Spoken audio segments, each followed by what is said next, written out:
Today is day 59, recording myself every single day on my journey to becoming a professional soccer player, a business owner, and just a better version of myself. Today was a pretty good day. I did go to bed as soon as I finished yesterday's video, woke up around 11:30, made breakfast, went straight to the gym, came home, made food, did one of the startup school for the Google Gen AI while eating lunch. And then after I finished that, I did my juggling. And then my dad called me for a little bit, so I was talking to him, made dinner, and now I'm here. So I didn't really have time to fit in that much because I am trying to go to sleep soon. So it would be less than like a 12-hour day, which is not a lot of time from like wake to sleep again. So it's not a lot of time to do things, but I think I got in what I needed to. And especially since I'm trying to fix my sleep schedule, it's going to help me a lot going forward, especially in those early hours, since I've been waking up so late and still getting the startup school, the gym, and the juggling. I can do a lot more if I have like 5 hours in the early part of the day. Especially I'm going to spend a lot more of those on learning, like doing stuff for the business. Yeah, I mean, I'll see how it goes. Maybe I'll add in the dribbling part of my workout so I'll get a more complete thing, but that might have to wait a little bit until I get my calendar app to where I can really sort that out. Anyway, that's not really important. I have a lot to talk about. Today was my fitness session. So usually I do once a week a fitness session off feet.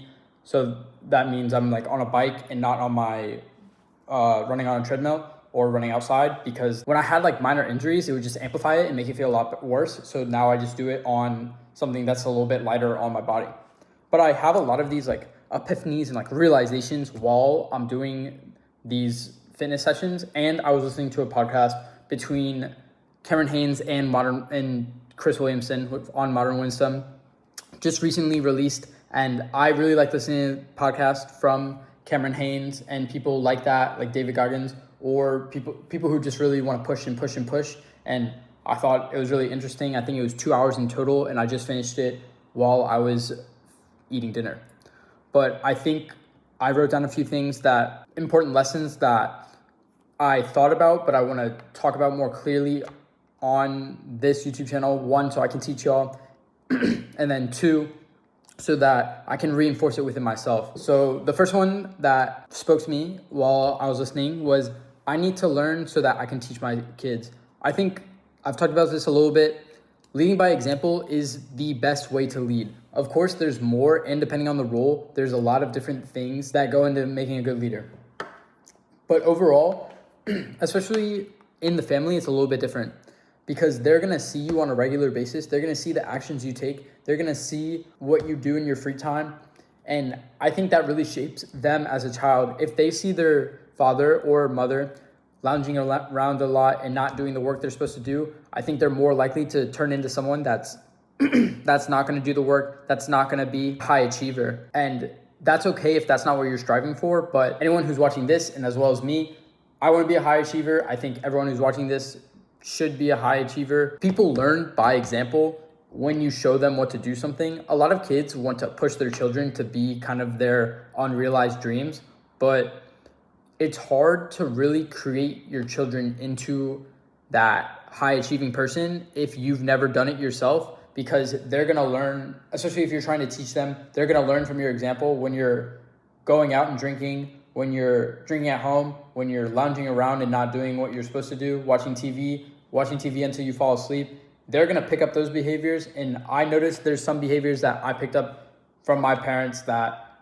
I don't particularly like, but I'm working now so that I take out the behaviors that I've learned from them. And then I'm going to try to build myself into a person that I would be proud of, so that my kids see that and they want to be more like their father. The main takeaway from that is just, you have to lead by example. And in order to lead by example, you have to learn what is the right way to act and then execute on that every single day. Next, this was a little bit later in the podcast, but Cameron talked about how he doesn't let the people around him influence the way he lives, and that this is particularly tied to social media, but the hate comments or the love comments or the love or hate from his wife saying like, oh, you shouldn't go out today, or oh, you should like good luck, have a good run, those don't really affect him based on what he's going to do. And honestly, I can say that that's something I want to be, but that's not how I am right now. I'm very susceptible to people, especially the people, if I'm living with them, if they're like, oh, do you want to go out for dinner? Oh, they're watching TV. Oh, they're lounging around. I'm susceptible to fall into those bad habits. So I just have to be a stronger person myself, more content with myself, not allow influences that I don't think are good for me to change what actions I'm going to take. So how do I do that? One is I can cut out the people who aren't going to be beneficial for me. Two, try to change them, which is really hard. Changing people, I would suggest trying something else. Unless the person has like a willingness to change, trying to change someone who doesn't want to change is very hard and oftentimes not worth the effort. I think the final way is just kind of being more confident in myself and more confident in my values of how I want to live. If I'm super confident in my values and in myself, trying to meet my own standards every single day and not drop down to a level that I know I can be at is important. And I think that's one of, if not the most important, because I'm going to probably live with people who aren't great for me. I'm probably going to interact with people who aren't the same like mindset as me, but I still have to be true to myself and how I want to live. So I have to get my core values and never give those up until I get to a point where either they don't benefit me anymore or I change my ideas and realize that maybe that value was right at the time, or maybe that value was right, but I just didn't know enough to where it was wrong. So to get better at being content in myself and not letting the outside influences, whether it's love, whether it's hate, influence the actions and executions that I do. Next is happiness means different things for different people. I have a different idea of happiness than my parents. I have a different idea of happiness than my friends. I have a different idea of happiness than people who are super successful. Everyone has different things they do for fun. I cannot control what someone else wants to do in their free time, what they find enjoyment from. So I don't think that trying to change someone else to fit your ideals is the best thing. I can't criticize how other people live their life because the way we derive happiness is not the same. So I cannot criticize someone down the street, the previous people I talked to, and then on top of that, I can't allow other people to get under my skin and tell me, oh, that's not how you should live. Oh, that's not what you should do. Because I have a different perspective on life, on what is enjoyment to me. Because some people find real enjoyment in suffering. Cameron Haynes, David Goggins, they like what they do and derive a lot of happiness and joy from it. So who am I to criticize them for the way they live their life if they get the most enjoyment out of it? And then on top of that, I can't take too much weight from other people criticizing how I'm going to live because they haven't lived my life. They haven't gone through the things I've experienced. They don't derive happiness the same way. Finally, the last big point that I think I got from the podcast was that you can either be average or obsessed with the topic. So I have these 3 goals: soccer, business, becoming the best version of myself. I can either be average in the way I approach something, and I think that goes all the spectrums, or you can be absolutely obsessed. And I think the things that are really important to me, I have to become absolutely obsessed for. And if I'm not obsessed with someone, I'm not someone who's built with all the talent in the world, with the right genetics, who's chosen to do this from birth. I have to build myself up. And the way to do that, even though I do have some talent, I don't have the max talent, I have to be obsessed and work extremely hard to where it's unreasonable for me to not have success. And I think that if you're going to choose to do anything and you want to be the one, you want to be top one, you want to be great at it, you have to be obsessed. You can't just go about it willy-nilly. There's going to be examples of people throughout history who have achieved great things, but they are average people. But that's not me. I was not blessed with that talent that the other people were. So I have to be obsessed in order to get there. That's all. Those were the main points I got from the podcast. I think listening to podcasts, especially while I'm running or while I'm doing tasks that require me to not really pay attention to the podcast, but to have it in the back of my mind, such as cooking or walking through the grocery store where I can't talk out loud and practice my Spanish. Those talks with people who are extreme are really speaking to me. And I would hope that if you don't have anyone around you to talk about the ideas in your head or relate to on what you're going through, that you seek out these podcasts between these people who have a similar mindset to what you have right now. And I think you can derive a lot of value from it. They're the modern day mentors. They're not going to give you specific advice to your problems, but they're going to give you really good general advice to things that you're going through because they have gone through the same things and they've come out on the other side on top. So just trying to take some things from people who I would be proud of if I lived that life, and then implementing the things that are applicable to me in my life. Next, I saw this clip a while ago, but for some reason it came to me while I was doing my fitness. And it's a quote from Baki, where there was another man who was interested in his girl, and he wasn't mad that the other guy was into his girl. And I kind of agree with the stance that you cannot be mad at someone, like another guy or another girl, if there's another girl into your girl. I'm talking from the perspective of a boy-girl because that's what I'm interested in. I cannot be mad at someone else, whatever gender they are, to be into my person. And I want to be the best. I want to be the best for my wife. I want my wife to choose the best. So if she's just with me because she chose me previously, then I think that actually might be a problem. She should continually push me. I want to be with someone who will continually push me and themselves to become a better person, to be a better version of themselves, and to continually push to reach their goals. At what point do we slow down, if ever? I don't know. But for the time being, until I'm 40, maybe until I have kids, and then even once I have kids, trying to be a better father, trying to lead them better, trying to provide for them more, and then also still pushing myself so that then I can also still be better for them.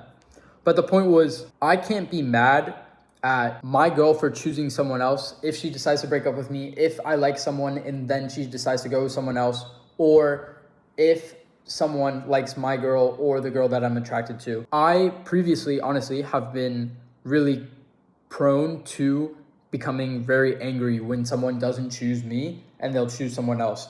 But again, that's on the fact that I'm letting other people influence me. I have to get my core values. And then also, I should just continually work to be the best. I want someone to choose me because I am the best for them, the best around, not because they would love me no matter who I am.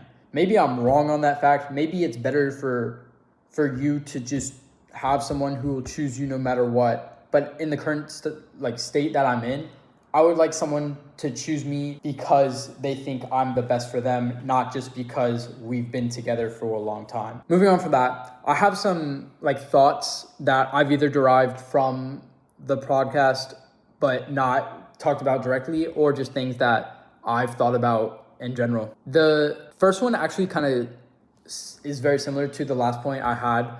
I can't be mad at the way someone is interacting with me, but I can change the behavior to them to want them to interact with me more. So I was thinking about how I texted this girl. I said previously on the YouTube channel that she didn't respond. I think she took 2.5 days about to respond. And I was mad at first, saying oh, I'm going to text her oh, why are you taking so long to respond? But I thought about it, and I think it's better for me to reframe my thinking into how can I be better so that she responds faster. I want to be someone who's interesting to other people. I want to be interesting in general. And then also I want other people to find me interesting and want to talk to me. And I can't complain about me not being good enough.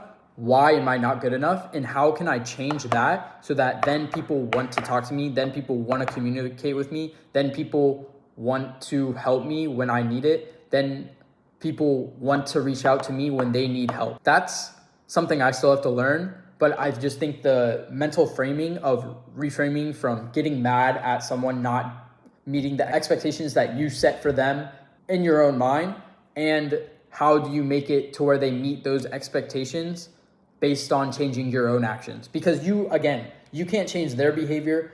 Even if you really like someone, they might not like you back. Even if you really want someone to text you back, they might not text you back in the time that you want to. So the only thing you can change is you and your behavior. You have to get better at conversing. You have to get better at talking so that they want to talk to you. Then finally, I think this last point is something that's really important because it's something I've really been struggling with for a long time, in that the belief in yourself. So I've really thought about it in terms of, I want to be someone who believes in themselves, but I don't have the laundry list. I don't have the checklist done. I don't have the achievements to say, oh, I deserve this confidence. So it kind of came to me like, what belief do people have who have lost it all? The main framing I had this in was the isekai from like manga or anime.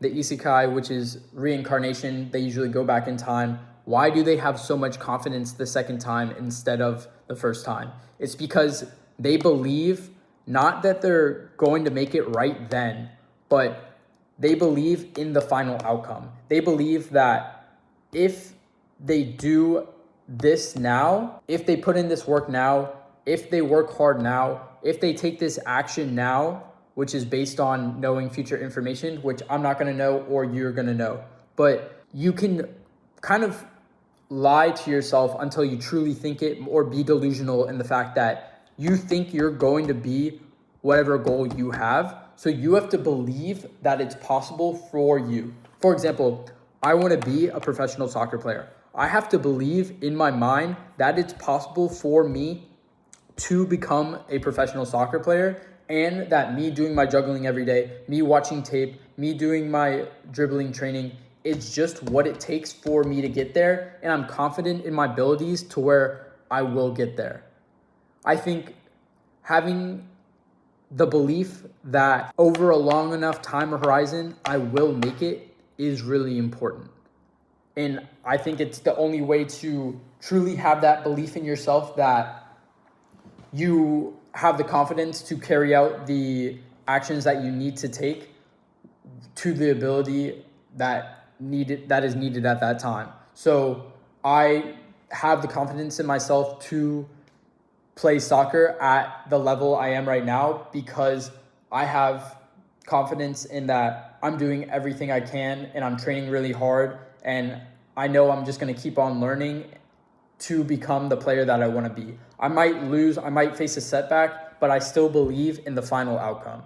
And I think using that framing as driving you to be able to perform is really important, especially as someone who has struggled with like specifically sports psychology, trying to perform at a level that I know I can. Why do I perform better in training? First of all, don't have as much pressure. So how do I get better at dealing with pressure? Why do I have the belief in myself during practice?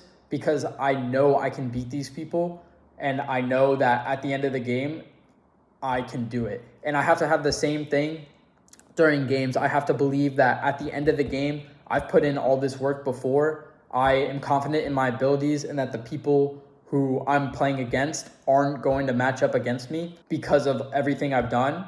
And then if you don't have anything that you've done, the small actions that you're taking every day, that's where you have to start. And then over time, you're going to build that belief. You have to make your bed. You have to open your computer so you can believe in yourself that you can at least start. And then once you get starting, it's a lot harder to stop. So getting over that starting point, if you're at your dead beginning. And then once you get the starting point down and you can get over the work, and then days and days and days, and then weeks and weeks and weeks pass by, you continue to build the skills, but you've had the belief the entire time that you can make it. And now you're just starting to believe more and more that it is possible for you to reach your goals. But you have to have that belief from the get-go that you, given enough time, you can reach the final outcome. That's all I have for today. Day 59. Hopefully got some insight from there. I feel like I had a lot to talk about. I hope it was a good video. I don't have a video from the gym because it's fitness and I can't record like an hour of me just sitting on the little bike. So I have juggling, probably a montage of that, of me just doing I was doing a lot of like around the world touch around the world today. And then I also decided that I was only going to do the second half freestyle and just use the warm up for warm up, because I was honestly just deleting a lot of clips, and I was doing like audios that would have needed to be like 2 minutes long in order for me to fit all of them in, because I was trying to show all of the clips, me failing and me getting it. So in order to do that, especially during the second part where I'm just doing freestyling, the video would need to be like, the montage would need to be like 3 minutes long. So one, I just decided to do the back half. I'm still going to have a ton of content. I'm still probably going to have to delete some of it, but maybe it will be a little bit more manageable and I won't have to delete as many clips. But that's all I have for today. Hopefully I articulate a little bit better than the past 2 days. I was using a lot of buts, so's, and mumbling and low energy and ands. However, I think that today I did a lot better and performed a lot better in my talk to y'all now. Going forward, I want to continue to consciously think about how I can talk so it is more interesting for y'all and better for y'all, and then also how I can use that in my normal conversations with people. But thank you for watching. Good night. Wait, is today 59 or 1 second? Yeah, day 59. Good night.